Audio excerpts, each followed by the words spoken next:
Hello, I am so glad you're here. I really have tried to pack a ton of information into this training, and I think you're going to get a lot out of it. My goal with these 5 must-know clarinet tips aren't just to give you a couple little quick tips that you can just think about and sort of forget. I actually want to go really in depth with sort of 5 categories of things that I think are really, really important. Some of them are shorter, easier tips, and some of them are really in depth and have a lot to sort of think on and sort of work on to implement into your playing. So I hope you're excited. I hope you're ready to go for this presentation. I think it's going to be kind of lengthy, but we're going really in depth with things, so feel free to pause and rewatch anything as you need. Alright, so starting off, my name is Josh Gu. I have sort of a funny story. When I was young, actually very first started playing clarinet in 5th grade, I told my teacher that I was going to be the best clarinetist ever, which looking back is kind of a funny goal. It's a little hard to measure that and takes a ton of work, and I have been working really, really hard at it. Who knows if I'll ever be the best clarinetist ever, but I have worked really hard to learn a lot. I've studied with tons of teachers starting in high school. Actually in middle school I started taking lessons for the first time. I went to a summer camp in high school that really got me on the path of working really hard on clarinet performance and really getting into this goal of being the best clarinetist ever. And then I went to several summer festivals throughout my undergraduate degree at the University of Denver, where I studied with Dr. Jeremy Reynolds. And I also studied at the Aspen Summer Music Festival, where I studied with principal clarinetist of the Pittsburgh Symphony, Michael Rusinick. And I also auditioned at a bunch of different graduate schools where I got lessons from all of those teachers as well. So I have just tons of experience learning from lots of teachers. And finally, I recently-ish graduated from Northwestern University with my master's degree in clarinet, where I studied with Steve Cohen, Lori Bloom of the Chicago Symphony, and Leslie Grimm, who all 3 were amazing teachers that I learned a lot from. So I've done my time. I've spent lots and lots of money on lessons and clarinet degrees, and now I'm working on sharing my knowledge with you, which brings me to the fact that I've created QuickStart Clarinet. QuickStart Clarinet is an online sort of business platform that I've created to share my clarinet knowledge with as many people as I can. I have a YouTube channel with over 150 videos I upload every single week. I also do a live stream every week going over a fun warm-up exercise, which there's some information about that in this presentation later. So I'm just having so much fun getting to share my knowledge with all of you, and I hope that you're enjoying it as well. Alright, so let's get into the plan for this presentation. So like I said, it's 5 must-know clarinet tips, so we're going to be going through each of those tips, and each tip is going to have sort of a what/why, talking about the importance of the topic for that tip, and then we're going to talk about the how and give you some actually practical ways to practice it and think about it and use it. And then finally is an implementation challenge. I'm a huge fan of taking action and actually implementing things. So many times students or myself, I've done this before, I've gotten knowledge but never actually put it into practice, and unfortunately it's the putting it into practice part that actually makes you better. So I have some specific implementation challenges with specific action for you to take so that you can get a lot out of this training. Next, I want to make sure that you're ready to take notes. Like I said, I'm going really, really in depth.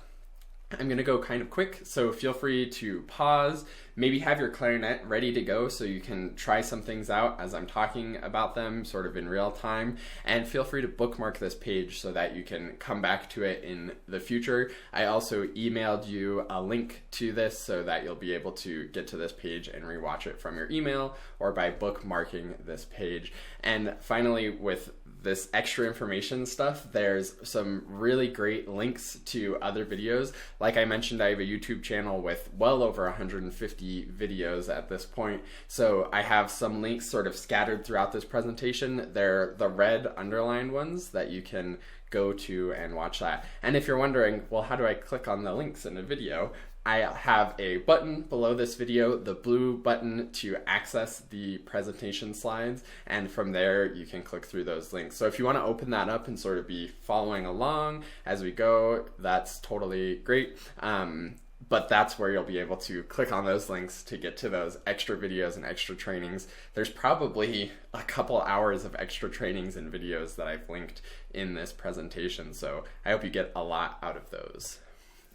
Now, I want a couple little disclaimers. You may know a lot of the information in this. Honestly, I hope that you're at least vaguely familiar with the tips that I mentioned, but try to have an open mind about these things and consider like how often do you actually deliberately practice these things, and what new information can I give you that can sort of reignite your practice of these things, re-excite your imagination on how you can be doing these things better, and just generally improve your practicing. That's the point of this presentation, is to give you the big sort of pillars, some good tips that I find in myself, in my journey learning the clarinet so far, and in so many of my students. These are the big things that I wish like people would really understand, really sink their teeth into, to really learn how to play the clarinet right now and start improving so much faster. So keep an open mind, even if you know these things, see how much more you can get out of them.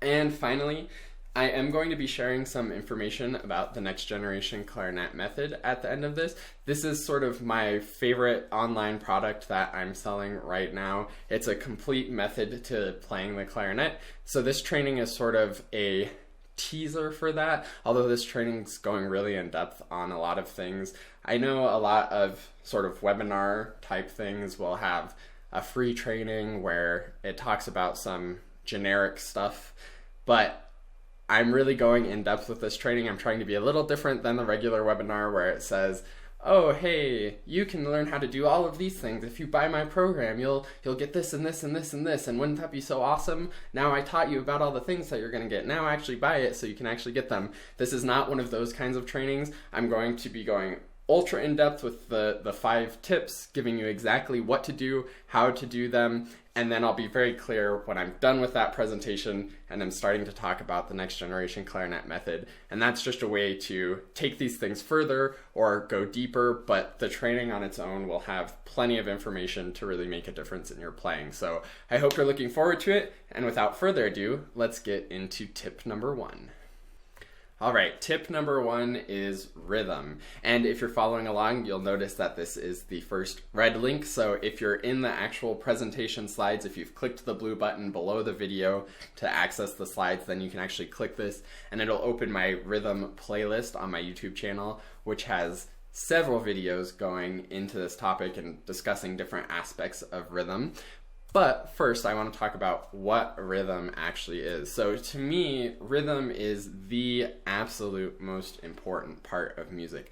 If you don't play with the right rhythm, it doesn't matter. If your sound is absolutely gorgeous, you play all of the right notes, your dynamics are great, you have great articulation, all of that is just picture perfect.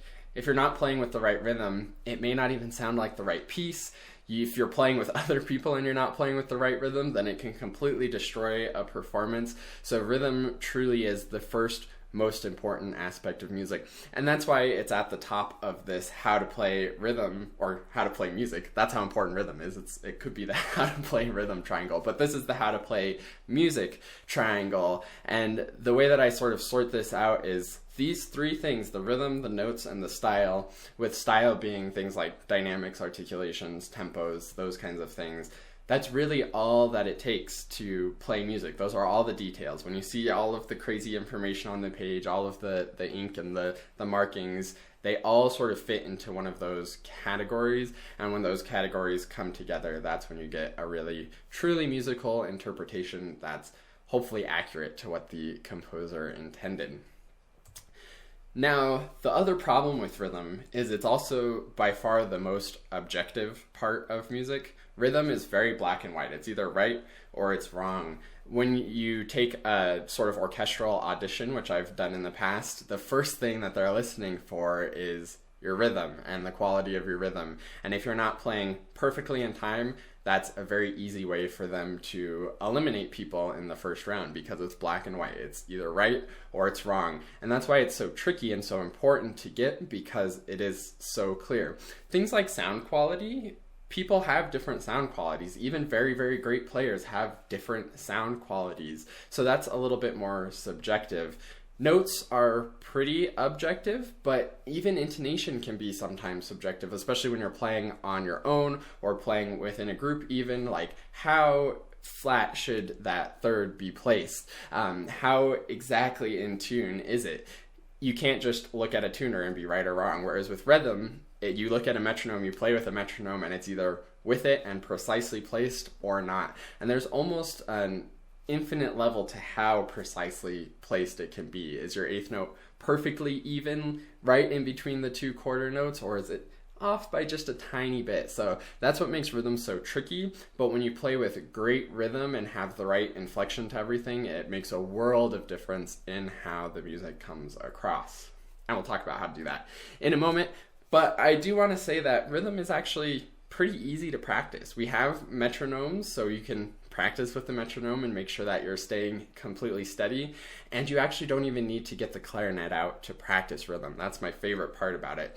I am decently good at rhythm, and it's one of my stronger points in my playing, I think. And I think it's because I spent so much time in high school not practicing as much as I should have, because I didn't know how to practice back then. But I spent a lot of time just walking around in between classes thinking about different rhythms, like tapping rhythms on my leg. I did a little bit of playing percussion in high school as well, which helped. So I was always thinking about being rhythmically precise and how to count different rhythms and how different rhythms work. And I think I got a lot better at doing rhythms that way because I spent a lot of time practicing it without actually getting out my instrument. So I think that's something that hopefully you can do as well to increase your rhythmic abilities. It's so easy, you can get lots and lots of practice in without having to do that much work actually. So how do you actually practice rhythm and think about rhythm? So the very first thing is to just make sure that you're really comfortable with counting rhythms. There's so many different ways to count rhythms. I'm not going to go super in depth with that. There's 1-E-anda, 1-T-Te-Ta, Takadimi, which is another weird thing. There's lots of different ways. So whatever way works for you is great. If you've never learned how to count rhythms, you can just Google it, search on YouTube, ask your teacher if you have a teacher, and they'll certainly be able to help you. It's important that you know how to figure out the counts in a measure. I'm not going to go too in depth with that because hopefully you know at least how to figure out the counting. I just want to remind you to actually take the time to figure out the counting. Now, the important thing once you have the counting figured out is that you actually do it with a steady beat. This is the biggest mistake I think people fall into, where they'll see a rhythm, say it's 1, 2, and 3-E-anda, and they'll do it sort of like I just did, 1, 2, and 3-E-anda, and they counted through it and they're like, okay, I know what that rhythm is now. But actually what I just did, if you played it, was ta ta ta ta ta ta ta, which is pretty much all the same note length. It's very, very similar. Whereas the real rhythm, when you put it with a steady beat, is 1, 2, and 3-E-anda. Ta, ta, ta, ta, ta, ta, ta. You can hear it's very different. The first thing I did was kind of all the same. The second thing I did was actually a clear rhythm, and that's really important. And this is a red link. I have a video about 2 different methods that I use to count rhythms that I think is really helpful. It's all about having that steady beat. So either you're clapping or your voice has to be keeping track of the steady beat, or a metronome along with those things is really helpful to stay very steady. And then something else has to sort of demonstrate how the rhythm works. And that's sort of the secret behind rhythm, is that there's this underlying steady beat that's provided by the time signature or the meter, and it's your job to figure out how the rhythms work within that measure and subdivide everything and how to place the rhythm properly against that steady beat. It's a 2-step process. Steady beat and rhythm have to work together to actually be precise. And of course, using a metronome is a great idea. It's very, very easy to use a metronome to just double check that everything's steady, but don't use that as a way to skip counting the rhythms. If you have quarter notes and eighth notes and you just know how that works in relation to the metronome, that's great. but make sure you know how it works in relation to the actual time signature. So instead of just quarter, eighth, eighth, quarter, eighth, eighth, you know that it's actually 1, 2, and 3, 4, and 1. The reason why that's so important is because it helps you to be really even and really lead to the next beat. Music is so much more than just square rhythms. When you hear a computer play a recording of music, not a recording of live musicians, but like a MIDI file or a music notation software where you put in the notes and the computer plays the notes for you, you get that very sort of robotic sound, ta, ta, ta, ta, ta, ta, and it's just so unnatural sounding. And the reason why it's unnatural is because the computer is just playing the right note at the right time, and it's not doing anything to group the notes musically or lead forward to the next beat, whereas a real musician would go ta, ta, ta, ta, ta, ta, ta, where there's sort of a forward momentum, a forward motion into each downbeat. And that's how you have really steady rhythms, by thinking about moving to the next beat, always lining up with that steady beat. So let's look at an actual example, and let me sort of dig in a little bit deeper into each of these 4 steps. So this is a rhythm, sample rhythm that I have. The first step, of course, is to write in the counting. So I see I have a quarter note on 1, eighth notes for 2 and, 3 and for the 16th notes, and then 4 for a quarter note, and so on and so forth. Now you have to do that with a steady beat. The way that I like to do it is to clap a steady beat, and even better, have my metronome going on a steady beat while I'm clapping, and then say the rhythms. So those 2 measures would go something like this. Get my steady beat going. Always a good idea to get your steady beat going first, and then 1, 2, and 3, and 4, 2 triplet, 3. So you'll notice I did a couple interesting things. First of all, on the rest, I wrote it in parentheses to show that that's where beat 1 is, but I'm not actually making sound on that. So when I counted the rhythm, I didn't actually make sound on that. And then on the half note at the end of the second measure, I put a little dash through the 4 to show that this half note takes up beat 3 and beat 4, and I sustain through it. And I demonstrated that with my clapping and counting. 2 triplet, 3. I was still thinking about 4 in my head, still kept track of it with my clapping, but I just kept sustaining through it, just like we would when we're actually playing. Now, this last step about being even by leading to the beat, I think the 16th notes are the best example of that. It's really easy to mix up the evenness of those 16th notes because all I have to line up with is 3, and then 4. There's nothing else in between. So I could do all kinds of things. I could play it evenly, 3E and a 4, or I could play it with a bunch of uneven variations. 3E and a 4, 3E and a 4, 3E and a 4. All of those are not actually 16th notes. And the way that you can overcome that is think about aiming for the next note. What makes the 16th notes or any subdivision accurate is by evenly spacing between the beat that it starts on and the beat that you're going to. If I just try to think, okay, what is the 16th note approximately? 3E and I don't know how to do that. I can't just come up with 16th notes out of thin air. But what I can do is evenly pace 4 notes leading to the next beat. 3E and a 4, 3E and a 4. It's a really subtle difference, but it makes the world of difference as you're playing through it in terms of getting everything even. So instead of thinking 16th, 16th, 16th, 16th, and then a quarter note, think really simple 1, 2, 3, 4, 1, just leading to that next downbeat so that everything is organized neatly. A really easy way to test if you're doing this well is to just record yourself with a metronome and see if you can imagine perfectly even notes as if the metronome was on 16th notes. 3E and a 4. As you're listening back to it, if you have 3E and a 4, anything that sounds a little bit swung or with some notes being too long or some notes being too short, that's a good indication that you're not grouping your notes and leading evenly to the next note. All right, now we are at our first implementation challenge. So the way that these work are they're going to be really concrete things to do the next time you practice, or maybe before the next time you practice.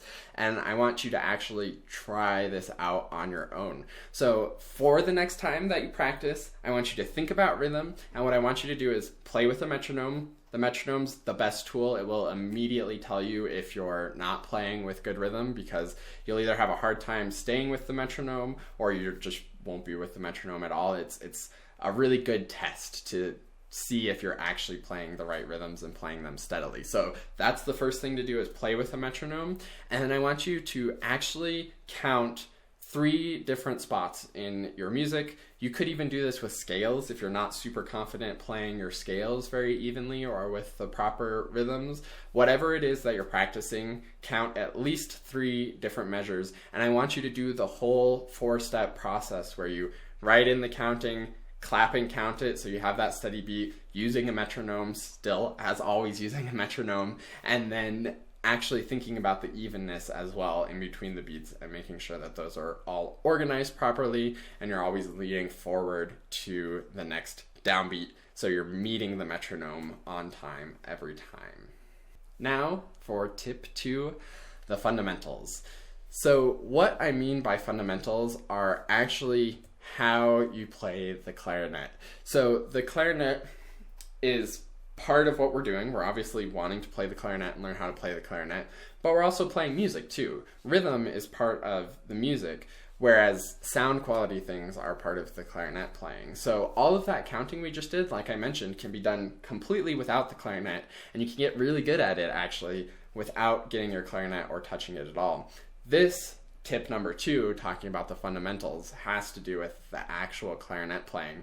So say you're working on a piece and you have the rhythm down absolutely flawlessly. You can clap and count it inside and out perfectly evenly with the metronome, but when you go to play it, it doesn't work. That happens to so many people, and that's usually a fundamentals issue. Say you're playing a scale and you know how to play a scale evenly, you can count it evenly, but when you cross the break in the scale, there's a hesitation that messes up the rhythm. The notes don't come out clearly and cleanly, and you don't have as perfect and beautiful of a scale as you could have. That's where these fundamentals come in. So the fundamentals, as you can see on the screen, there's the how to play clarinet triangle. This consists of air, embouchure, and the tongue, and these are the 3 most important fundamentals for actually getting the sound quality that you want on any individual note.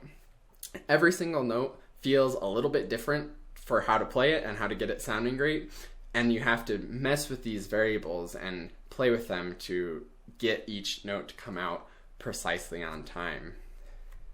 That's what fundamentals are all about, is getting the right note you want with the sound quality you want at exactly the right time.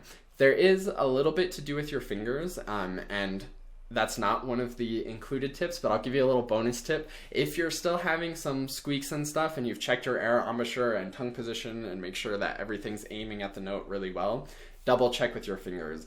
Fingers are usually pretty easy to get down because it's really obvious when they're wrong, because a note just won't come out, or you'll have squeaks or things like that. So if you're truly struggling to just get sound out, I would start by checking with your fingers and then check in with all of these other variables. But assuming that you know how to finger the notes and you know how to aim for the notes, these 3 are the big ones to get a beautiful, consistent sound on each note. You want to be able to just hold one note and play it with the most beautiful sound that you can, because if you're not able to do that, then you're not going to be able to play with a beautiful sound in your music or get those notes out at the right moment that you need them. So the way to experiment with this is to just hold one note, change your air pressure, think about maybe a wider airstream or a more narrow airstream, play with your embouchure a little bit, think about bringing the corners in more, maybe try putting more mouthpiece in your mouth or maybe even less mouthpiece in your mouth. Usually, unless you're actually squeaking all the time, less mouthpiece isn't the right answer. Usually more mouthpiece until you get a big squawk is always the right answer. Play with your tongue position. That's another option too. Raise your tongue higher in your mouth, put it closer to the reed. Try all kinds of different things to see what gives you the very best quality to your sound.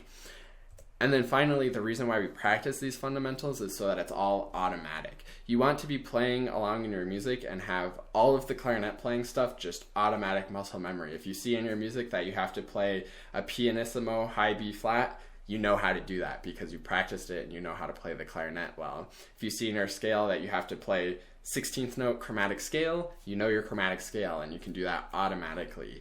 That's what makes great musicians really great, is that all of these clarinet fundamentals are automatic and come really naturally.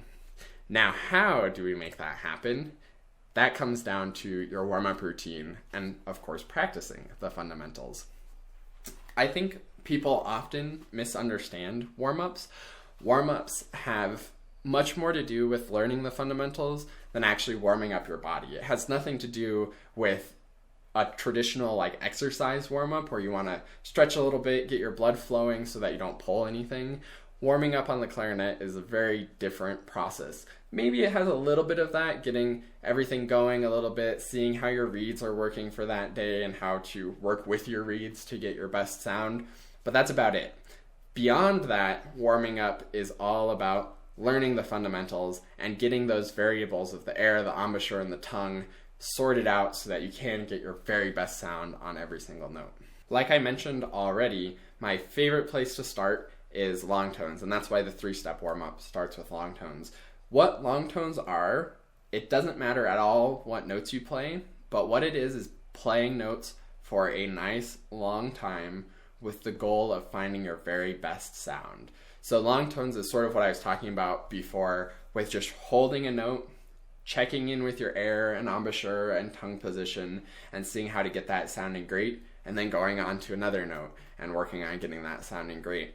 Another additional thing that you can think about in your long tones exercises is also the transition between notes. So say you're starting on a C and you're just playing a simple scale long tone exercise, you get your C sounding really great, get the sound really focused, get everything going exactly how you want on that C, then think about making a really smooth transition to the D and immediately having everything work exactly how you want on the next note, that D, or whatever notes you're playing. You can do pretty much anything for a long tone exercise. You could even take your challenging music and turn it into long tones if you want. But the goal is to hold each note, one, long enough to hear the sound and get a good sustain to it. Also think about the start of the note, make sure that it came in exactly how you wanted, and then think about the transition to the next note. And that's sort of the 3 things that you want to get in every single long tone that you ever play. Now moving on to the second step is the technique.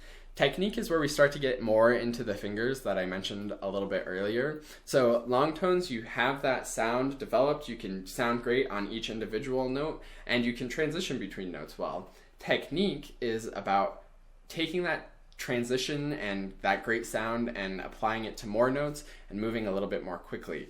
Technique exercises are things like scales and scale patterns and those kinds of things. And what you want to be doing on the technique exercises is making sure that you're maintaining that great sound quality that you've found and worked on in the long tones, and then moving very evenly and rhythmically from note to note. And that all comes down to your fingers. So you have to make sure that your fingers are moving precisely as they move through each note and that you're really comfortable and confident with where you're going in your technique exercises. So long tones, sound quality, technique, finger motion, and then the final step is articulation, which comes down to the tongue motion.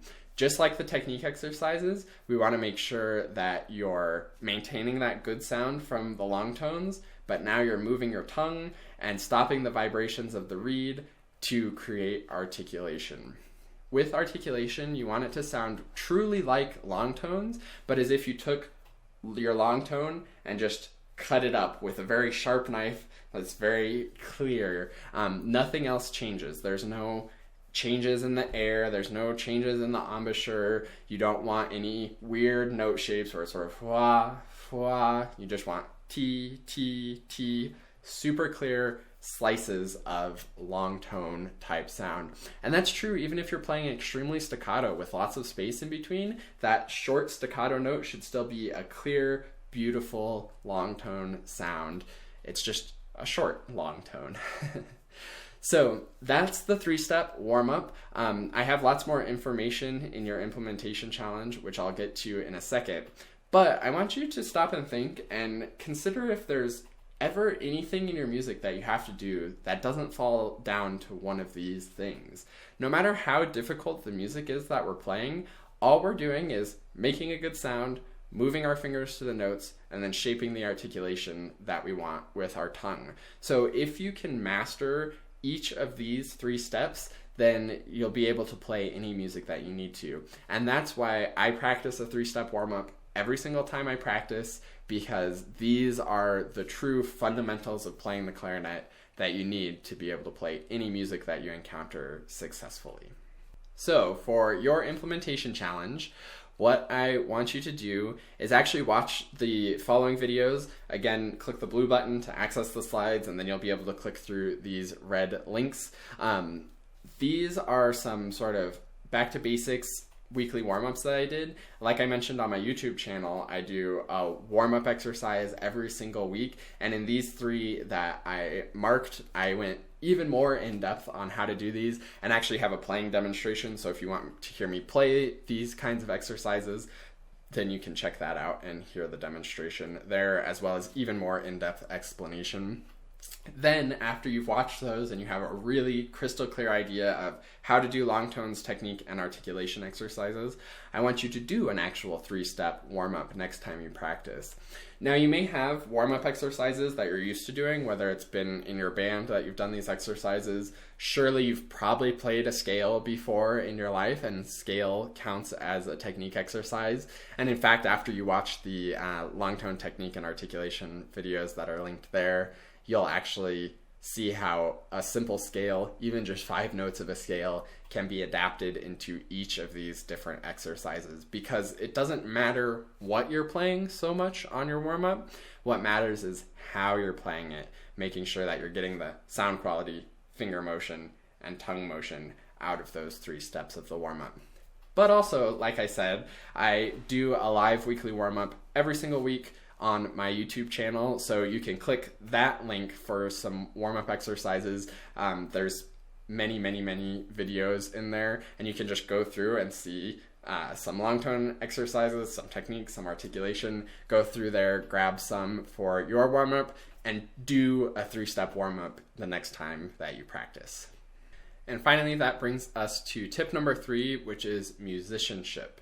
So far, you've figured out how to play the right rhythm, so you're playing at the right time. You've worked on the fundamentals of the clarinet, so you can play the right note and get it coming out sounding great at the right time with the right rhythm. Now we're going into all of the extra stuff that is in music. There's so much more to music than just the notes and rhythms that are on the page. In this picture, you can see this is sort of a conducting chart that I made for myself for a piece that I conducted, but I think this kind of stuff works really well as just an individual player too, and I do this with pieces that I'm working on for the clarinet as well. So what this is, if you look at it, is the numbers are the actual measures that I played, and then the instruments are the important instruments, or where the important melody lines are in the piece. And then you can see the intro, the A and B and C and all of that stuff. That has to do with the bigger form of the piece and how the piece as a whole is organized. And then you can see I put other information in there as well, some dynamics, some character ideas, like the C section of the piece is more lyrical, whereas the D section kind of reminds me of Carmen, so I have that sort of sound reference to think about to get the right character as we go through this. And those kinds of details are the things that really make music sound musical. You want to be asking yourself, what is the sound of this piece? What should this piece sound like if it was done really well? Remember that music is what we hear, not what we see on the page. We call our sheet music music all the time, but a sheet of music is not music. It's not going to play itself. It's not going to sound like anything. It's up to you as the musician to come up with how that music should sound and how the notes and ink on the page should be realized into actual music that we hear. The way to do this, to get beyond the notes and rhythms, is to consider the meaning and sort of the expression behind these. Whenever a composer sits down to write a piece, they're not just writing notes and rhythms just for fun. Maybe in an etude, they're just writing some technical patterns, but still that has a meaning and a purpose to it, which is to develop your technique on the instrument and challenge your technique on the instrument. So every single piece that you play has some purpose behind it. Whether it's Brahms, who is very sort of adamant about music just being music, but he still wrote a beautiful melody to hear a beautiful melody. Or if you have Berlioz with something like the Symphonie Fantastique, where he's trying to paint a really explicit picture of a story that's happening. So it's up to you to, first of all, know the history of the composer a little bit and get into what their purpose and meaning was behind whatever they're writing. And then it's up to you to look at the notes and rhythms on the page and dynamics and articulations and see how you can bring those to life in actual sound to make something musical rather than what the computer would play if you put those notes into a notation program. So, how do we actually do that? So the first step is to look at the big picture of the piece. I always love to start with listening to a recording of whatever I'm working on.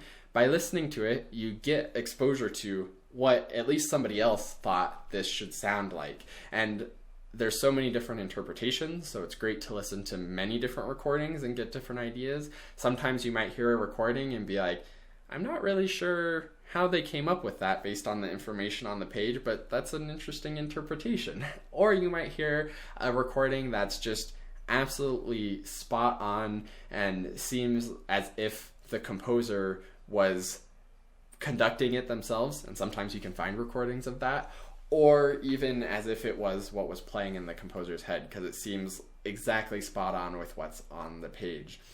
And that's what you want to try to recreate for yourself, is to get into the composer's brain based on what they put on the page for you to interpret and really get accurate interpretation. From there, once I have an idea of sort of the big picture of the piece, you can start to piece it down a little bit. So the next thing is to look at the form. Form is maybe a fancy word that you're not familiar with. All it means is sort of the sections of the piece. So oftentimes you'll have a piece where there will be a melody and then something else will happen for a while, and then we come back to that original melody. That might be an example of sonata form or rondo form. Again, this is something that I'm not going to get too deep into. Feel free to Google and do your own research about what form is, but it's a good idea to at least start getting a general idea of what the sections of a piece are. Does it start slow and then there's a fast section and then it ends with a slow section? Does it start slow and then there's a fast section and that goes until the end? Does it start slow and then get faster and then another faster section and another faster section to be a really energetic ending? Those kinds of things can be a great way to start thinking about form and looking at it. Tempo is usually a very dead giveaway for form, but there's lots of other things that you can look at to sort of see how things are working. From there, you can go down even smaller and start looking at individual phrases. Oftentimes, a phrase will be around 8 measures long. An 8-measure phrase is by far the most common. Sometimes phrases get extended a little bit to 12, sometimes they get shortened a little bit to 6, but usually most phrases are 8 measures. So you can look at 8 measures of music and see if that makes sense for an ending to the phrase there. And then you can sort of work through phrase by phrase, see how the phrases work. Oftentimes, if you can identify the phrases too, that can help with the form as well, where you might have 4 phrases that are all kind of similar stuff, and then the 5th phrase is something very different. So that might be an indication or a hint that that's a new section in the overall form of the piece. From there, you can start actually analyzing the specific phrases. This is where stuff gets interesting, and you can actually do a little bit of this without going through all of the big picture stuff. This sort of checklist that I'm making is a linear way to do it, but usually most of this analysis and digging into the musicianship of things doesn't happen so linearly at all. You'll sort of notice something in a phrase, and then you might notice how that impacts the overall form and be going back and forth all throughout this. So phrase analysis is something that you can start doing right away without worrying about the form if that's too in-depth and something you're not as worried about. So for the phrase analysis, I like to just think of the general shape of the phrase. Once you've identified if it's an 8-measure phrase or a 12-measure phrase or whatever it might be, you can think about where is the high point. Lots and lots of phrases in music will start somewhere, grow to somewhere else, and then usually come back down and resolve. That happens both in the dynamics and the pitch a lot of times, where it'll go up and then go down in pitch, crescendo and then diminuendo in dynamics. So that's a great, pretty safe way to interpret a phrase. The trick is figuring out where that high point is in the phrase. And of course this goes for maybe 75% of phrases or so that have this sort of grow and then recede sort of shape to them. Some phrases don't, so don't get stuck thinking that, but use your creativity and your imagination to think about how might this phrase work, where was the composer intending for this to go. And that sort of leads into the other part of phrase analysis, which has to do with function. And that has to do with how is this phrase contributing to the piece. Lots of times a phrase may start very soft and be pretty soft the whole time. Lots of music doesn't have tons of dynamic information, but say you have a piano phrase and then the next phrase is mezzo piano, and then the next phrase is mezzo forte. So clearly there's some relationship between the phrases, so maybe you can start thinking of the function of those phrases, where the first one starts soft, states the idea, and has some dynamics. You're not just going to play monotone, because that's not musical to just play monotone. But the function of that phrase is to state the initial idea softly, so that the function of the next phrase can be to repeat the idea a little bit louder. And then maybe it's a contrasting idea in the third phrase, but it's even louder and more energetic because somebody is arguing or something like that. And you can start to develop these sort of characters and idea of where the piece as a whole is flowing. And that's where musicianship really starts to come in, where you're not just playing the notes and rhythms. Any audience member can listen to a recording of the piece and know what the notes and rhythms are, or at least hear the notes and rhythms being played. You can put the notes and rhythms into a computer and hear them be played.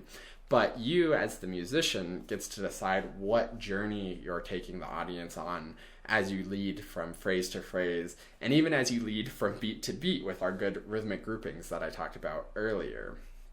And that brings me to the final step of musicianship, which is to just imagine how the music goes and then practice it. You want to have a really clear image of what's going on, maybe even before you start playing it, or at least before you perform it, so you know the journey that you want to take the audience on. It is so much more fun to play a piece when you know, okay, the subito piano is coming up and I really want to make it a surprise, so I'm going to play really loud and have a lot of energy so that I can take it away and be really surprising to the audience. And you're in control of the journey that you're taking them on, rather than playing, okay, now I'm playing an A sharp and it's a 16th note. Oh man, that's really fast. Okay, next note. Okay, next note, next note. That's a very robotic way of playing. That's not very enjoyable, and it's actually very stressful as a performer. It's so much more fun when you have this bigger picture and the more musical interpretation and that higher level of musicianship, so you're not just worried about the notes and rhythms.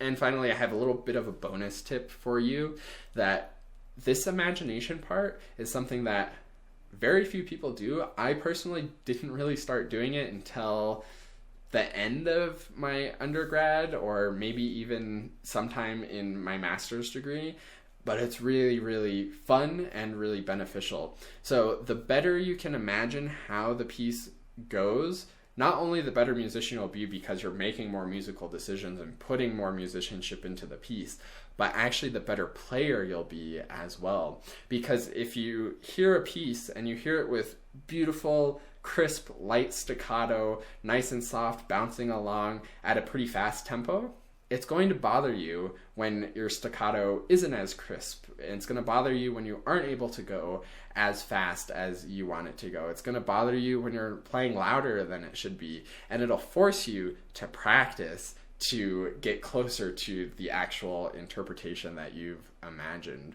That's actually the big secret to practicing. And that's why this is a bonus tip, because the way to practice, the way to make practice exciting and engaging is to actually start by getting a clear interpretation of the music, because that will lead to much more rewarding practice where you can be really intentional about what you're trying to get out of your practice, be really deliberate about what you want to change and improve, rather than just playing through the piece and saying, yeah, I played the notes and rhythms, I think it was fine. You'll actually be playing through and thinking, I wonder what this would sound like if I did a little more crescendo here. Or I wonder what this would sound like if my articulation was just a little bit cleaner here. And then you can experiment with that, figure out how to do it, see if you like how that sounds, and then you can have a unique musical interpretation to share with the audience.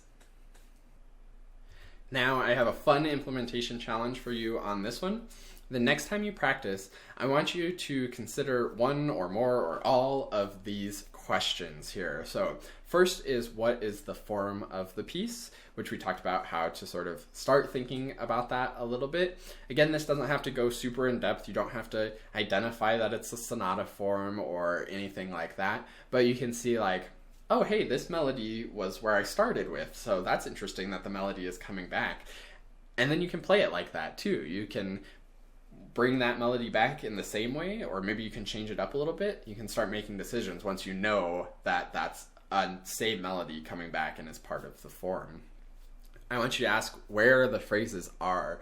When you know where the phrases are, then you can start actually interpreting the phrases and leading to a high point in the phrase and making the end of the phrase sound like the end of the phrase. That's one super easy way to make yourself sound so much more musical without that much work, is to just know where the phrases end so you can make it sound like the end of a phrase where there's a period, rather than having a run-on sentence and just bumbling along as you go. Then what's the shape and the function of that specific phrase? Again, this sort of has to do with where's the end of it, where's the high point of it. What's the character or style of the music? We didn't talk about this too much, but this kind of interpretational stuff all leads into that. When I was talking about the short, light, crisp staccato, that will convey a certain character rather than a really heavy, more marcato staccato, or even more legato and connected. All of those are a little bit of a different style, a little bit of a different character. You can think about this too as really classic example of if you're playing a march, then the articulation should be a little bit crisper, a little bit more pointed. Whereas if you're playing a song or like a ballad or the slow movement of a symphony or something like that, things are probably going to be a little bit more legato and more connected. So that kind of style and character is something to be thinking about.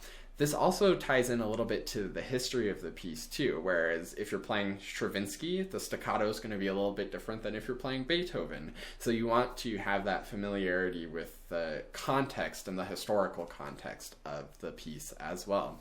And then finally, the most important question is, how can you change your playing to be more musical?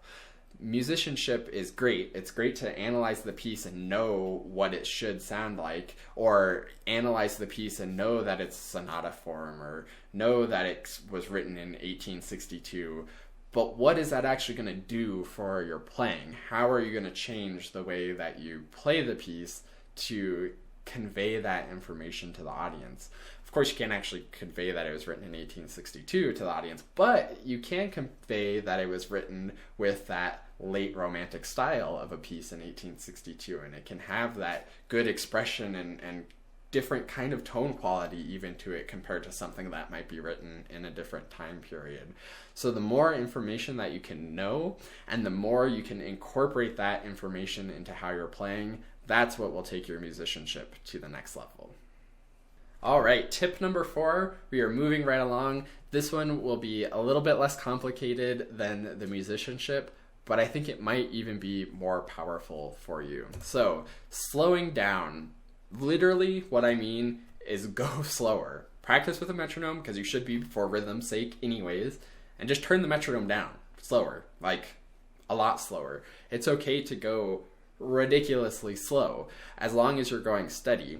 If you're going steady and you're feeling comfortable and confident, then you're learning the music and you're going to be able to play your music pretty well. Even if you have to speed it up eventually, go slow to start, make sure it's steady. By making it steady, it's so much easier to feel confident and to play consistently. When it feels slow enough that it's easy to play, then you can play truly correctly. And that's the goal of this whole tip, is to slow down enough that you can actually play what's on the page. I really like this idea of sort of, stop and smell the flowers as you're playing, but actually more what that means is slow down so that you can hear the mistakes that you're making as you're playing. It's really funny. You can play something quickly and get away with a lot of stuff because you're going so fast and you're worried about playing fast yourself as you're playing that you're just not able to pay attention and hear those things. Even if you record yourself and play back the recording, not everything gets picked up on the recording. You can play a fast articulated scale, ta ta ta ta ta, and that probably sounded fine to you. But if I did that in slow motion, it would sound like this, fa fa fa, where you can hear that there's a really lame start to the notes and then a weird shape and swell in the middle of it, versus if I go slow, T, T, T, and then I speed that up, T, T, T, T, T. That sounds so much clearer and cleaner.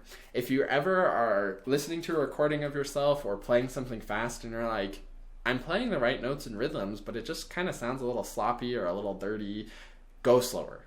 Go slow enough so that you can hear all of the mistakes, whether it's bad finger coordination, bad articulation, not enough continued air support. There's millions of things that can be going wrong and tons of things that can be covered up by going too fast. So slow down so you can hear all of your mistakes and control all of those things so that they're going exactly how you want and it feels easy, comfortable, confident, and consistent to get exactly what you want.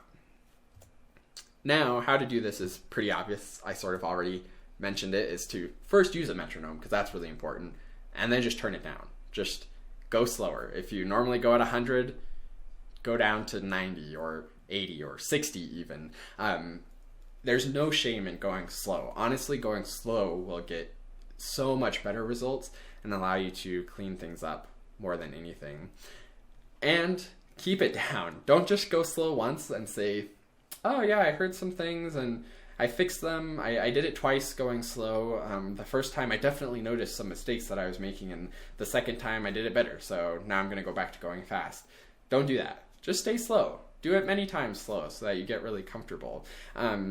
Daniel Bernard, who is a very famous clarinetist, feel free to Google him if you want more information, but you've probably played with a Bernard ligature at some point, whether it's the regular one or the Bernard inverted ligature. I personally play with a Bernard inverted ligature right now.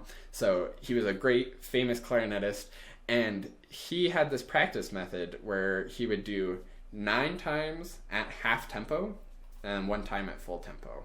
And then he would do 10 sets of that. So by the end of practicing one measure or one phrase, he would have gone 90 times at half tempo and 10 times at full tempo.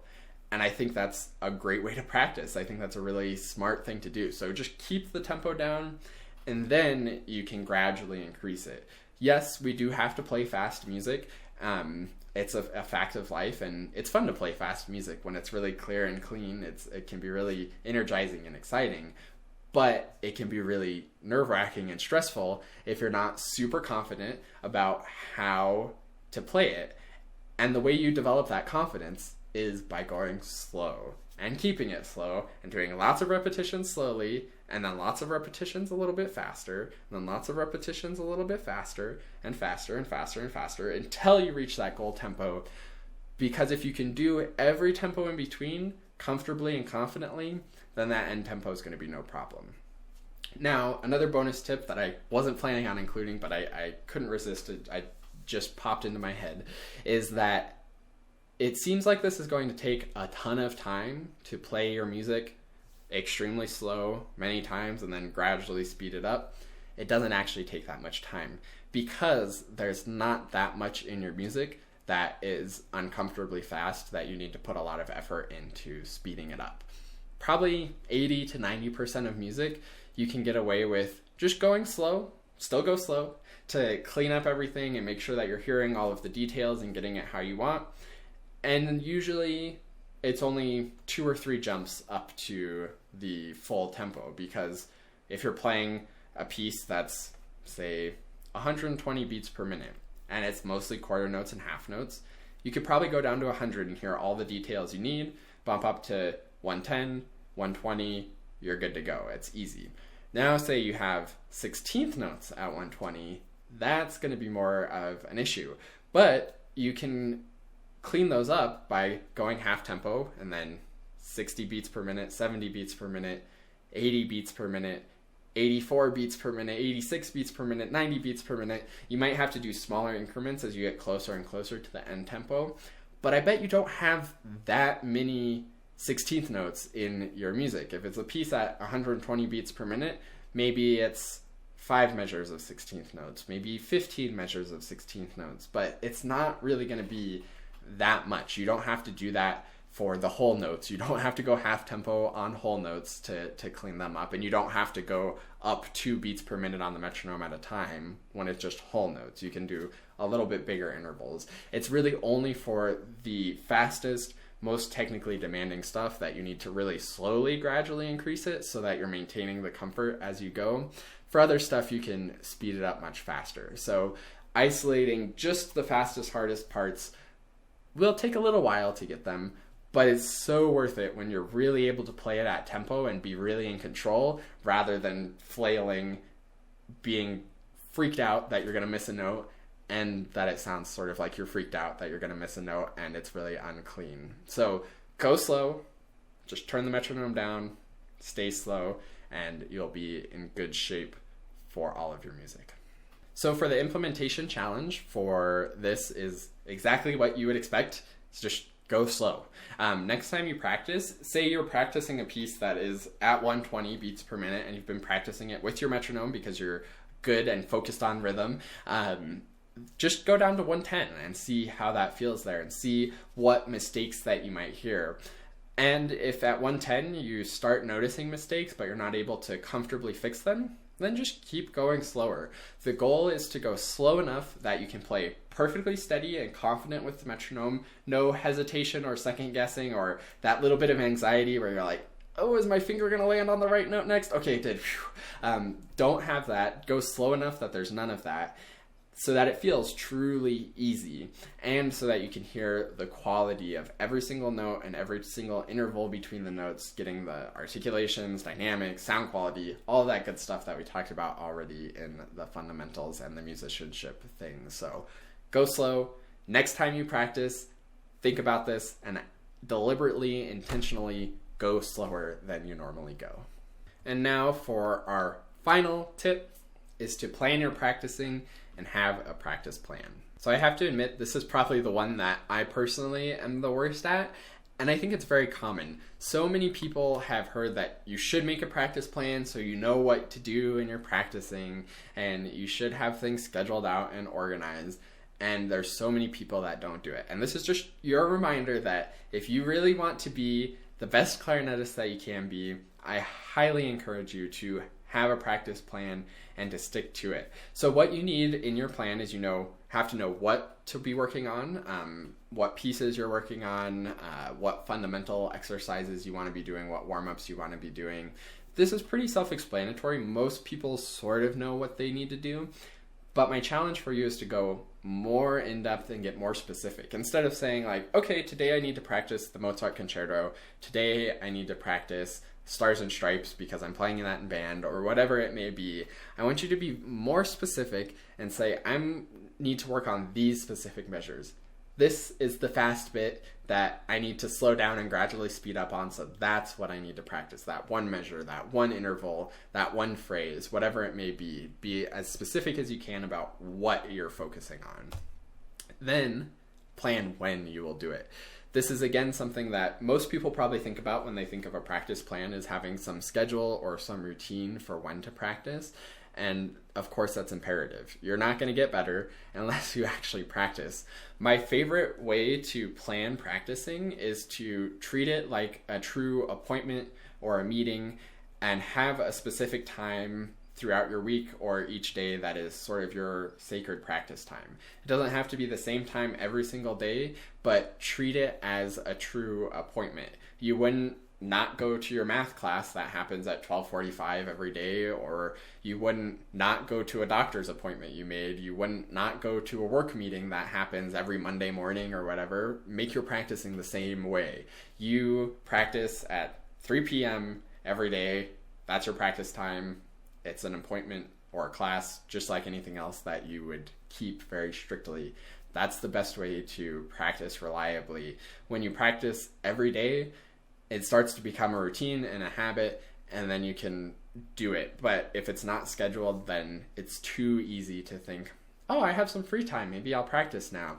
No, I'll just watch some TV or read a book or play a game. It's so easy to put it off when it's not scheduled. But when it's scheduled and you treat it like any other appointment, then you'll actually do it consistently. And that's the only way to get better, is to do it regularly and consistently. And then the last step is to think about how you're actually going to achieve things. So this sort of has to do with the what, where you're going to pick a specific spot in your music, say it's a fast, difficult, technical passage, and say, I need to work on the runs in this phrase. That's the what. How is really important too, because you need to do something besides just play it over and over and over and over and over and hope it gets better. What you want to do is come up with a game plan. So maybe say you're going to practice it slowly, do it half speed, and then gradually speed it up. Something like that is a good example of a how. Say there's something. Actually, in the Stars and Stripes Forever, in the first clarinet part, there's the like beep bop, beep bop, beep bop, these really big leaps that are challenging. So maybe you're gonna turn that into long tones so that you can practice being super steady and getting the tone that you want on every single one of those leaps. That's the how that I'm talking about, and sort of the focus to do on whatever specific piece that you're working on. So the way that I do this and the way that I think is best to organize this is by using the ultimate practice guide that I've made before. Maybe you've seen my YouTube video on that, but here is sort of an example of it. And there will be a link to get it in the implementation slide, of course. But basically what you're gonna do is actually plan out what you're doing. There's a 3-step warm-up already built in, because you should do that every single time you practice. And then you have room for notes to sort of make a game plan. So first is set a regular time, like I mentioned, set that appointment, make that your sacred practice time. Then actually have a plan for what you're going to do. So when I say plan your time, I don't mean plan when, but plan what you're going to do with your time. And this is where we have that time slot that's really helpful, where you can say, I'm going to practice for an hour. So I'll warm up for, say, 15 minutes, 5 minutes on each long tones technique and articulation. Write in which exercises you're going to do. In the task, that's where you put the specific what. Say Stars and Stripes Forever measures 16 through 24, and say you want to spend 20 minutes on that, and then you can do one other piece, spend 20 minutes on that, and put in your focus for what to do. Now, tracking your progress comes down to sort of two different things. First is to put some reflection for yourself of how things went. This will help you to know what you accomplished, so you'll feel really good about practicing because you actually made progress and you saw the specific progress that you made. And it'll also help you to know what to work on next time. The other thing with tracking your progress and setting these timings is that it's really satisfying to know that you did your practicing for the day and you can move on to do other things, rather than having that gnawing thing in the back of your head like, oh man, I haven't practiced yet today, I should probably practice my clarinet. Instead, you can use what I call the Pomodoro technique to set your timings and know that you've done your duty for the day. What the Pomodoro technique is basically working in small increments, small-ish increments. You set a timer for 20 or 30 minutes and just focus on that task for the duration of the timer, then take a short break, and then set your timer, short break. The way that I like to do this for practicing is like a 20-minute warm-up, short little break, 20 minutes on a piece, short little break, 20 minutes on another piece, or maybe another section of the same piece, and then take a little break. And then you can set a time for each day. That has to do with your regular practice time, your sort of sacred practice time. If you're going to do an hour, then that gives you a warm-up, a 5-minute break, a piece, a 5-minute break. That puts you at 50 minutes, so that's approximately an hour. And by putting in that time every day, it feels, number one, super satisfying. Number two, you're very focused and very deliberate because you've made a plan and you know for the next 20 minutes, this is what you're doing. Even if it turns out pretty good in 10 minutes, you have another 10 minutes to really dig in deeper and get more details out of it. And that kind of work is what will really help you to actually make progress in the practice room rather than just sort of banging your head against the wall, sitting on your phone while you should be practicing, watching videos while you're just rumbling through a piece. I mean, I don't know if anybody who's ever done that. I've definitely never done that personally while I've been practicing, but I'm sure it happens for some people. But really, just set your time, stay focused, do what you planned to do, have a plan for what you want to do. It'll make your practicing so much more enjoyable, so much more productive, and so much more rewarding. And you'll actually see the progress that you're making because you'll be writing it down. And instead of going 6 months and thinking, wow, I haven't done anything with my practicing, you'll have a log of exactly what you've done and how much growth you've actually made. So for your implementation challenge for this one, I want you to watch the Ultimate Practice Guide video. It talks about some of the similar stuff, but again goes a little bit more in depth, is a more thorough training. In that video, there's a link to get the Ultimate Practice Guide. You can also get the Ultimate Practice Guide by signing up for the free members area of QuickStart Clarinet. If you go to quickstartclarinet.com/get-started, then you can create an account there and get access to the free members area that has all of my free downloads that I really like and are my favorite. The Ultimate Practice Guide's in there. There's several other really good ones in there as well.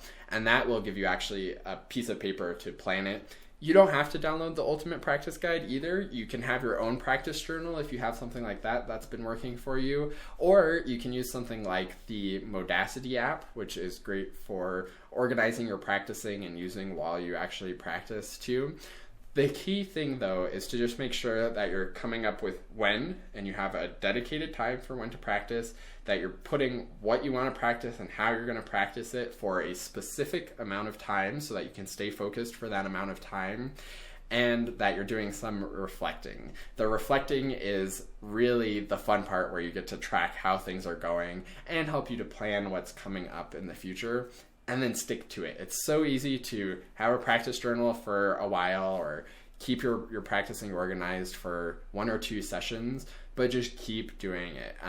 I think you'll really see the benefits and really start to enjoy practicing more the better you get at planning your practicing and keeping things organized.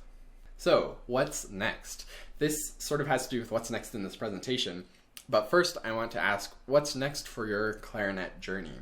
What were the things that you learned from this presentation and this training that you're going to take into your practice? I really hope that you do all of the implementation challenges, and I hope you do them more than just once. It's great to do them once and to see what it's like, but it's even better if you try doing it every single time and that you're keeping these 5 tips at sort of the top of your mind. Always make sure that you know your rhythm and you're confident with it. Practice your fundamentals so that you can play anything that comes across in your music on the clarinet with ease and making it automatic. Think about your musicianship. Go deeper into the music. Music is more than the notes and the rhythms. Slow down. You don't have to be in a rush. Go slow enough that you can really hear what you're doing and fine-tune all of those little mistakes, and have a practice plan. Plan your time for when you're going to do it. Plan your time for how long you're going to spend on each thing you do during your practice, and you'll have lots of good success. And the nice thing is with that planning, you can plan in all of the other 4 tips right into your plan, so then you don't have to remember them while you're doing it because you have a plan for what you want to do. So how are you going to take this training and move forward with it and actually become a better clarinetist because of it? because that's my goal for you. I have so much fun putting this stuff together. It's really such a joy for me. Thank you so much for watching this training so far. This is the official end of the training. The rest of the stuff for this video, I'm going to be talking about the next generation clarinet method. So if you want to jump off now, completely fine. If you already have the next generation clarinet method, feel free to get off. But really, thank you. It's been a great time getting to put this together for you. It's always so much fun for me to share this information, and it's even more fun when I get to see that it's helping people. So thank you for that. There's two issues though with this. Number one is that I do this in my free time. This is sort of my passion project. Yes, it is an online business, but I'm not making at all enough money from this right now to be doing this full time. So I also work other jobs. I teach lots of private lessons. I'm doing other stuff to pay my bills. And at the end of the day, I can only do this when I have free time. And it's sort of limited by how much money I'm making from this, from how much time I can dedicate to it. So if you found this training valuable and you would like to support me with money so that I can do more of this, then keep watching, because I have some exciting stuff for you coming up with the next generation clarinet method. And number two, sometimes I find people will watch these free trainings, and if you've watched it this far, that's awesome. Sometimes people sign up for them and don't even watch them. But even when they watch them, they don't actually implement them or get that much out of them because they don't feel invested, or they just watch it and get the information. And they're like, oh, that's really nice. Or they're watching it in the background and just getting the information, but not getting that many results from them. I find that's different when people actually pay for it. When you pay for a product, oftentimes you actually get into it and use it and start to get more results from it. So that's why I want to tell you about the next generation clarinet method as a way for you to help support what I'm doing so I can make more of these awesome trainings for you, and to help support yourself so that you can put some financial investment into this and work on getting better. So the next generation clarinet method is my sort of all-in-one clarinet method.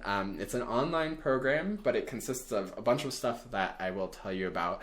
What I think it's going to do for you, if you've liked this training and like this idea of getting more into your music making, this is going to help you implement that even more. The training that we just did had those implementation challenges, and I really hope you do those because I think you'll get a ton out of it if you do them. But the next generation clarinet method sort of takes that to the next level. It actually has lots of exercises, of course, for you to work on these things as you're implementing. It gives you more music to work on and think about. It goes over lots of fundamental things to work on, and is a really good logical next step to this training. If this training has you excited and thinking of different ways that you can make your practicing even better, the next generation clarinet method will sort of be the fuel to that and give you the things to work through and work on so that you can keep getting better and improving faster. So if you want it, there's a red button below this video that says click here to get the next generation clarinet method for $27. You can also click on this if you're following along in the slides. The button should be clickable in the slides. So go do that. Again, like, I don't want to waste your time. If you're here just for the training, go away. If you're wanting the book, then just click here and get it if it sounds interesting to you. If $27 seems like a fair price for even just for the training that you just watched, or for more information, the book is even better. There's lots and lots of stuff to keep you entertained in there for a long time as well. So if you want it, just click it and get it, and you can be done, and you don't need to waste any more of your time listening to this. But if you're not sure if you want it and you want some more information, that's what we'll get into now. So what is the actual next generation clarinet method? So the main component of it is a method book that I wrote. You can see the table of contents here. Hopefully it's big enough that you can kind of read it, but there's lots of stuff. It's a really cool method book that I designed to be a little bit different than the traditional method books. Yes, there's great method books out there. My personal favorite is probably the Galper Tone Technique and Staccato. Closet is great as well. There's all kinds of different method books. My problem with most of those method books is they don't give you that much information on what to do. They might say, play this page and really focus on sounding good, or play these exercises and the trill fingering for this note is blah, blah, blah. But they don't give you that much information on what you need to be getting out of those exercises or how to actually learn them and put those exercises into practice to get better at the clarinet by doing them. It's entirely possible to play through the whole entire close method, which is like 500 pages or something ridiculous. And yes, you'll get better. If you can play through it, then you're probably a pretty good clarinetist.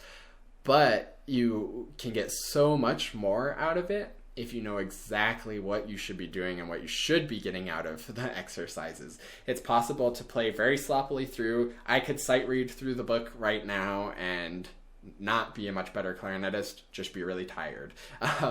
But with actually knowing what to get out of the exercises is completely different.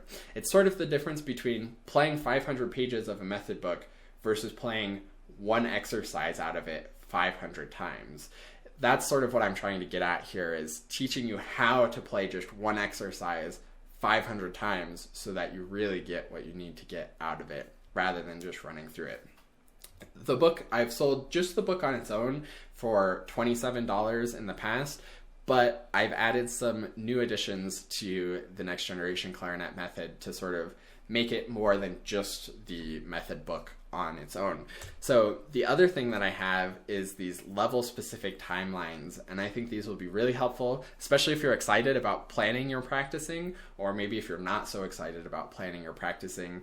These are very specific sort of sessions for you to go through, and it's specific to your level. Inside the Next Generation Clarinet Method program, there is a little video that has sort of a placement test for you, so you know which timeline to be on. There's 3 different timelines. There's the fundamentals for beginners who need to learn the notes and get comfortable at playing, and that's really what the whole first third of the book or so is dedicated to, just how to play the instrument, good air support exercises, embouchure exercises, learning the notes, getting your fingers coordinated, all of that good stuff. Then level 2 of the timeline is called the mastery timeline.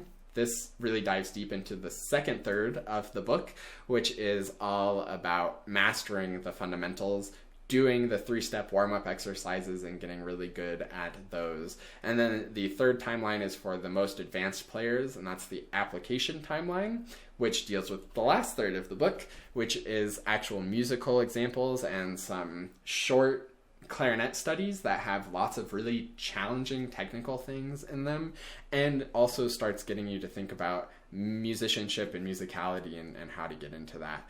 Each of them is 20 or 30 days long, depending on the timeline, and you can see this is an example of a session laid out just like I recommended laying out your practice plan, where it tells you exactly what to do, which is just a short exercise usually, and the purpose, like what you need to be getting out of it. This is where it really goes beyond that traditional method book. This is where I'm trying to like put a teacher into the book to sort of guide you through and tell you this is what you need to get out of this exercise, so that you're not just playing it, playing the notes and saying you're done. You're playing it and actually getting better at the clarinet as you do it.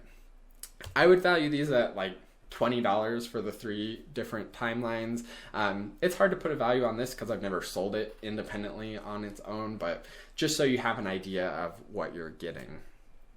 Then I have some additional resources, which I actually don't want to tell you too much about. They're pretty exciting. I'll give you a little teasers. There's some good stuff about rhythm. There's some trainings that are kind of about as in-depth as this training was, but about some other topics that are sort of special, and there's some other stuff in there. I would value the additional resources around $36. Again, I've never sold those individually. The only way currently to get to those additional resources is through the Next Generation Clarinet method, so there's sort of a special secret surprise there for you. And then finally, and this is actually one of the additional resources that I'll tease, is this implementation challenge that I did back in September of 2020. It was tons of fun. I put in the QuickStart Clarinet Facebook group this challenge basically where there's a post each day. It's in the units of the group, and it's basically working through the timelines with other people in the community. We had a ton of fun when we ran through it, and the nice thing is it's all set up so you can go through it on your own, and you can comment and do all of the stuff that we did as we were going through it in September, and everybody on there will definitely be interacting with you. I will at the very least be interacting with you, be there to answer all of your questions that you might have as you go through that, and most importantly, it'll put this stuff into action. Just like the implementation challenges in this training, I want to make sure that you're actually getting the book and doing the stuff in it, because you're not going to get better unless you're actually doing it. I would say that the value of this is really priceless. You can't put a price on that community support. Some of the people in there made friends with people from completely different countries, and it was just so much fun to see the support and fun that we were having in that group. And I think it'll continue as you go through it. All the people who've been through it in the past will join in. And maybe in the future I'll run another live challenge. The fun thing about doing it live, where there's some prizes and stuff, which you can't get now because it's just a replay, but it was so much fun, and the support will still be there, and I'll be there to answer all of your questions that you have. And speaking of doing this in the future, that brings up the point that you'll have lifetime access to this. So as I've developed this book, I've added things to it, I've made corrections to it, I've adjusted things. That's one of the beauties of this being a PDF book. So it's just an online downloadable PDF that you can get in the Next Generation Clarinet Method members area. But the nice thing about that is I can make updates and changes. Just recently, I went from version 1 to version 2. Version 2 changed some stuff up, reorganized things, added a lot more music to it, changed up some of the music in there, and added the timelines. That was the big addition to version 2, was now you have the timelines to work through. And I have some plans for a version 3. If you already have the Next Generation Clarinet Method, I don't know why you're still watching this. You should just go practice. But if you are still watching this, I have some teasers that I'm going to put in a lot more explanation videos and demonstration videos into version 3. So that'll be coming eventually. I don't update it every month or anything like that. But if you buy it now, you'll get access to all the future updates as they come. This is going to be truly my main product that I'm working with for QuickStart Clarinet so far and into the future. So as I come up with better ways to help you get better at playing the clarinet, all of the best ways are going to be going into the Next Generation Clarinet Method. And it's never going to be cheaper than $27. As I add more stuff, I might raise the price above $27 as it becomes more of a full-fledged course and there's more and more information in there, just to sort of keep up with the value of the information that is there. But I'm never going to lower the price, so $27 is the best price that you'll get. This book never goes on sale or anything. I just don't like to be that complicated or do any of those weird marketing tactics. It's just sort of $27 is the price. You buy it now, you get it forever. You don't have to upgrade. No big deal. So now is a great time to get it. And I would say this lifetime access is also priceless, just because who knows what I'm going to add to it. I might give private lessons to people in the Next Generation Clarinet Method, which is normally, right now, my current price is $80 an hour. Who knows how much I'll charge for lessons in the future? Who knows what I'll add to this course? It could be anything. So I'm just going to leave that value as priceless as well. This book has been helpful for so many people already. I think it would really be helpful for you. If you're still watching this, you're probably pretty interested in it. So here are some reviews. You can see all of these reviews and all the information by going to quickstartclarinet.com/nextgenbook. So if you want to see more, I'm just going to put these up on the screen. You can feel free to pause and read through them as you'd like. I think it's been so inspirational for me and exciting for me to see people finding success with this and getting more joy out of playing the clarinet. It's such a like privilege for me to get to do this and get to make this kind of content and these kinds of trainings and the actual method itself to help people. When I was growing up, I wish I had these things. I personally didn't take playing the clarinet very seriously until I was probably already 17, had been playing for 7 years or so, and I can only imagine how much easier things would be for me if I had really been dedicated and had this information when I very first started playing. This review, I just have to point out, is so funny. Colleen is actually a student of mine. She started taking lessons with me after working with the next generation clarinet method and QuickStart clarinet. And she's just so much fun with saying that it's worth $1 million and getting her back in the game. She's super enthusiastic always. And I want to mention also, in addition to these reviews, this is sort of the big launch of this book. I've obviously had other people have had it in the past. I've sold it for a little while now. And I've also given it to some of my friends and colleagues who are professors at universities, clarinet professors, and they've really enjoyed this book too and think it's going to be great. So I really think if you are looking for a method to sort of improve your practicing, jumpstart your routine, and make your clarinet playing better, this is going to be a game changer in the clarinet method world, hopefully for a long time, because I'm going to continue to update it and add new and exciting stuff to all of it. So is this something that you are interested in? I mean, if you're still watching this, hopefully you're interested in it. If you're not interested in it, just stop watching and go practice. You'll be better off. Start doing the implementation challenges from this training, and you'll get lots out of those as well. But if you are still interested in it, just to recap everything that there is. So you get the book.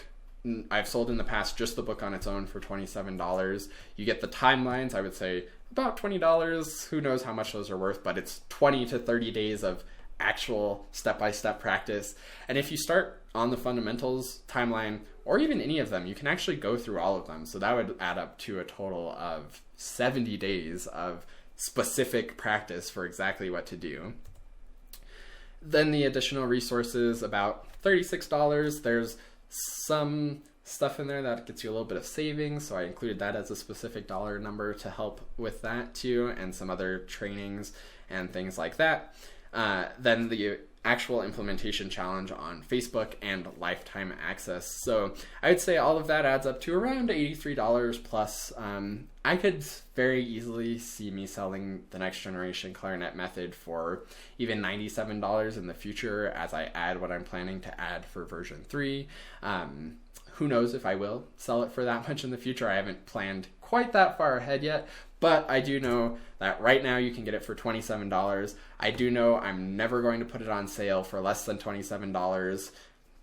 I won't say never, ever. Maybe 10, 50 years from now, I'll have an even better product and I'll sell this for a very cheap discount because it'll be obsolete by then because I'll have a better product, but I don't see that happening. I'm planning on just revising and revamping and adding to this product. So getting it for $27 right now is a steal. As you saw, Colleen said it's worth $1 million.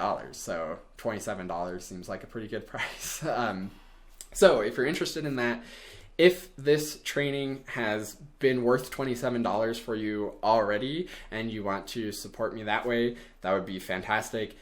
And it will give you all of the support and benefits of the next generation clarinet method as well. So click this red button if you're actually looking at the Google slides. Click the red button below the video if you're still watching the video on the video page. And now I know there may be some specific circumstances for you wherever you're at in your clarinet journey where you might still have more questions about if this is right for you. So please feel free to email me at quickstartclarinet@gmail.com, and I will certainly answer any questions that you have about the book. If there's anything weirdly specific about the way that the online stuff works or anything like that, like, don't hesitate to reach out. I will always be honest with you and tell you if I think it's a good idea or not. There aren't many cases where I think it's not a good idea because $27 is not that much money unless you actually truly don't have that much money.